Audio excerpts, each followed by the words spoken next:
What do you think are the most important ingredients to having an effective resident association?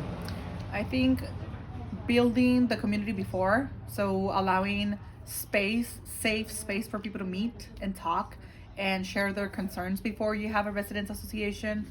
Encouraging people who might not feel like they want to be in a committee, because there's a lot of people who are very vocal, like me. But there's also really good organizers who are not too vocal about it or might not feel like they have the leadership in them. So involving all groups and making sure that you're connecting with all of the community before you offer them the opportunity to be in a resident association. Are there ways to help people develop leadership skills? How did you go about doing that? Offering them small tasks. So first of all, meeting them where they are. I've had people who said, I want to help passing out flyers, but I don't want to be in a committee. I want to help you set up for the meetings, but I don't want to run the meeting. And so involving them with small tasks that they feel comfortable with, and then bringing them in little by little and showing them behind the scenes what really goes on to make a meeting happen, and making them feel like this is something that you could do. You are vocal, you can do it.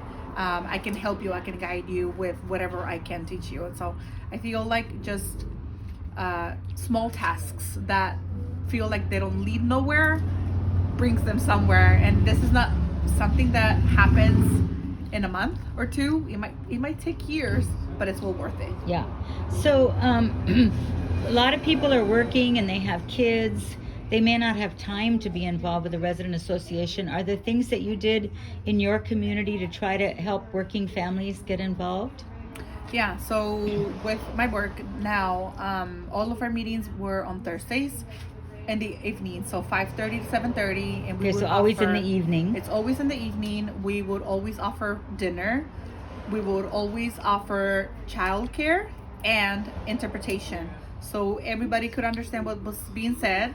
Everybody was being fed, and kids were being taken care of, which But is where- actually but where why would- I got in there too. Oh, okay, so but in your park you don't have a community building. We do not. So where would you go for that? Churches and other buildings that would allow us to use And their people space. people would still come? Yes, but we would make Okay. it within a walkable distance or within public transportation. Okay, so you found churches to accommodate Yes. your meetings. Yes. And they could easily get there. What Yes. kind of turnout would you get when you had those kind of meetings? We would have, in a really, really good meeting, we would have up to 70 people show up. Regularly, we would have anywhere from 40 to 50 people show up. And so we've had really good turnouts, especially when the weather is nice. People want to be out. Or when issues were really big, that people really had big concerns, they would really show up and share Right. what their concerns And were. and how would you find child care workers? I have 4 people within the community that have done childcare for us for years now, and so we try to support local people who live here and hire them for that. Okay, great.